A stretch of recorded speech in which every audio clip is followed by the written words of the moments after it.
Thanks, Donna, and esteemed fellow Toastmasters. You had a choice of which session to come to this morning, so I am pleased on several levels that you chose this one. One, because far too many were up way too late doing karaoke, and I'm thrilled that you came out at all, set aside to come out and hear what I have to talk about. So thanks very much. I'm going to do my level best to make sure this was worth your while. This is an introduction to creative thinking. And as was said in the program, what I'm going to do, I certainly hope, is to help you discover what's going on. Education comes from the Latin roots, edu and care, meaning to bring out from within. And I can't teach you how to think creatively. You already know how to think creatively. What I can do is to help you recognize what's going on and to take advantage of it and to grasp it and to use it. So that's what I'm planning on doing here. And I think I will start with pointing out that this is fun. The fun part of being creative is that you get to be creative, which is a beautiful sort of a thing. By a show of hands, how many people in here right now believe that they are creative? This is great. All right. Well then, I'm not going to have to do a whole lot of convincing there. But there's a couple of different ways we can look at creativity. And of course, the finger painting, this is the obvious one. I'm standing right where you want to look through. Perfect. Okay, great.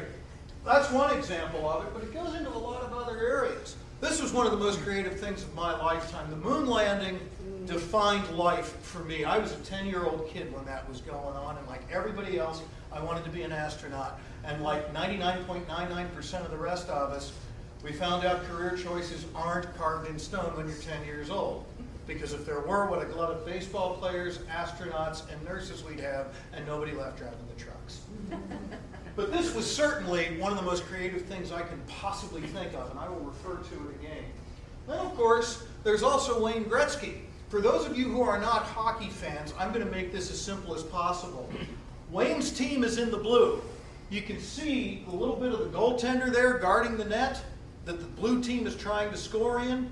Wayne Gretzky took the most counterintuitive thing in the world. He said, I'm going to set up the offense and we're going to score, not from in front of the net that we're trying to score on, but from behind the net.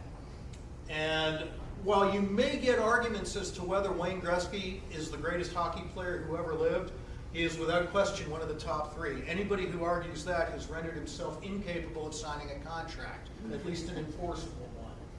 So creativity takes a lot of forms, but what you're going to notice about each of these is it's play, it's fun. The kid finger painting, Wayne Gretzky playing hockey, or that picture of Buzz Aldrin on the moon, that's what those guys were wanting to do from day one. That was from the very get-go. And in fact, you are creative. And we are going to prove it today. And since you don't know me, why would you want to believe me? But you'll certainly believe Steve Jobs. Who knows more about creativity than Steve? Okay, there's a couple of rules here.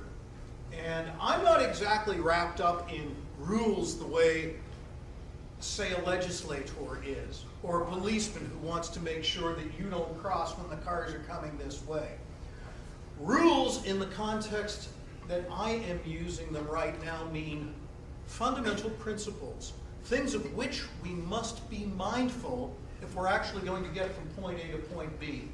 The way your mom or your third grade teacher told it to you, this is how the world works. Okay, so rule number one, I reiterate, it's supposed to be fun. When I was in the Navy, I had a master chief come over to me when I was engaged in a not terribly, how should we phrase it, dignified sort of duty. Anybody who's been on the shit knows what I'm talking about too. And he said, Miller, if you're not having fun, you're doing it wrong. And I realized he's right. Because the fact of the matter is I'm doing it anyway. I wanted to be in the Navy. There it was. You might as well find a way to make this happen. And long before I ever signed on the dotted line, there was a gentleman named Thomas Edison who told us that I never worked a day in my life. It was all fun. And he did pretty well with it. Witness the light bulb, the phonograph, and if I started going through the rest of the list, we'd run through an hour, so we'd get nothing else done. So rule number one has got to be fun. Rule number two, results. Yes, ma'am. It's a certain point, like Thomas Edison having fun creating the light bulbs, but did his wife Did his wife have fun as well? I don't know. The honest answer is I don't believe he was married, but I'm not sure. If she didn't have fun, she made a rather interesting choice, because I would dare to say that Thomas Edison and the way he was living his life and the way he would spend his time would become pretty evident. And if a lady hooks up with a guy who has got that kind of, let's say, carriage, and is then disappointed, well, you leave me at home when you're in the shop. I claim his answer would be, you're just finding that out now? But you raise an interesting point, and it's one certainly worth chewing on. That being said, results come from action. The world is not short of good ideas. There are good ideas to beat the band. What the world is short of is good ideas which are implemented, put into action. A lovely example is, does anybody in this room recognize the name Alicia Gray? No. I'll give you a hint. It's not a great one, but 14 February 1876. What happened on that date in history? Yes, ma'am? Isn't that who Alexander Graham Bell was talking about? Close. He was talking with a fellow. He was talking with a lab assistant named Watson. That's right. Yes. Alicia Gray is a gentleman who arrived at the patent office on the 14th of February, 1876, just about 3 hours after Alexander Graham Bell did, filing the patent for the telephone. Oh yeah. Action. Move. One of my heroes is a guy named George Patton. He was an Army general of some repute, and he used to tell anyone who would listen, quite frankly, a good plan violently executed today is far better than a perfect plan executed next week. Would that Mr. Gray had come across that advice in his time. Now, there's a downside to taking action, and that is, okay, your turn. You get results. You may get results. You may become successful. You may, but what's You the may flip? not. You may not. You may not. That's the flip side, and that's why 99.9% of people don't take action. They are afraid of coming up with a result that is, and I use heavy quotes here, unacceptable. You might make a mistake. You might even, oh, how I hate this word, experience failure. You may experience something less than 100% success, and wait for it now. We're talking about creativity and innovation. Steve Jobs, Wayne Gretzky, that crowd, with regard to something that maybe nobody's even tried before. So, thank you. Conrad Hilton, whose name you may not recognize, but his hotel chain you certainly do, and he said that success seems to be connected with action. Successful people keep moving. They make mistakes, but they don't quit. The Japanese said, fall 7 times, stand up 8. It's quite simple right there. Thomas Edison, excuse me. This is a picture of Michael Jordan for the non-basketball fans. Again, arguably the greatest basketball player ever. Arguably not. Michael Jordan, however, is a name very few people don't recognize, and he has a quote that I love. I missed more than 9,000 shots in my career. I have lost almost 300 games. 26 times, I'm about to try and cross here, and I'm going to just blank out the screen. I've lost almost 300 games. 26 times I've been trusted to take the game-winning shot, and I missed. I failed over and over and over again in my life, and that is why I succeed. And he's absolutely right. I defy anyone to call Michael Jordan a failure and to pass the straight-face test. And by the by, Michael Jordan was cut from his high school basketball team. He did not play until his junior year. Then he went to North Carolina, and a lot of nice things happened. So what is the conclusion? I call this rule 2.5. The conclusion is you need permission to fail. I would prefer to say, though, you need permission to try things that might not work the first time, and you need permission to succeed at some level less than 100% absolute divine perfection, at least the first time out. Remember something here. You can't read it up here in all likelihood, but right here it says coiled tungsten filament. That's the filament that made the light bulb work. He tried about 10,000 before that. And indeed, there was a newspaperman who asked him, "What's it feel like to fail 10,000 times?" And Mr. Edison didn't miss a beat. He said, "Fail? I didn't fail. I just found 10,000 ways it didn't work." And that's how you get there. Let's face it, if he had to get it right the first time, do I try the coiled tungsten? Do I try the titanium? Do I try the 9,999 other options? The only way you're going to do it is to throw it up there and see what happens. If it doesn't work, you are that much closer.